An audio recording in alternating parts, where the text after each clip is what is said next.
महिला आणि बालविकास विभागाच्या वतीनं राधानगरी तालुक्यातील कसबा वाळवे इथं आयोजित केलेल्या आहार पाककृती कार्यक्रमाला उत्स्फूर्त प्रतिसाद मिळाला। 0 ते 6 वयोगटातील बालकांच्या सर्वांगीण विकासासाठी पोषक आहार किती महत्त्वाचा आहे याबाबत या कार्यक्रमातून जनजागृती करण्यात आली। विविध पौष्टिक पदार्थांची आकर्षक मांडणी करून पालकांना सकस आहाराचं महत्त्व पटवून देण्यात आलं।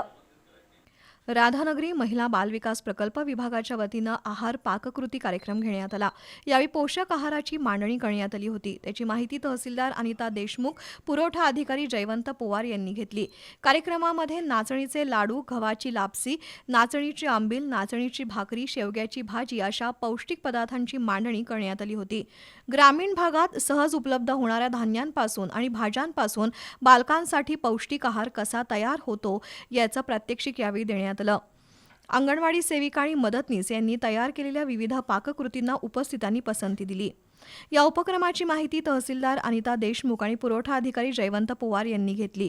दरम्यान 0 ते 6 वयोगटातील बालकांच्या शारीरिक आणि मानसिक विकासासाठी सकस आहार अत्यंत आवश्यक आहे। अंगणवाड्यांमधून दिल्या जाणाऱ्या पोषण आहारासोबतच पालकांनी घरामध्येही पौष्टिक पदार्थ बनवून मुलांना दिल्यास त्यांचा सर्वांगीण विकास होण्यास मदत होईल, असं पंचायत समिती सदस्य वंदना जाधव यांनी सांगितलं।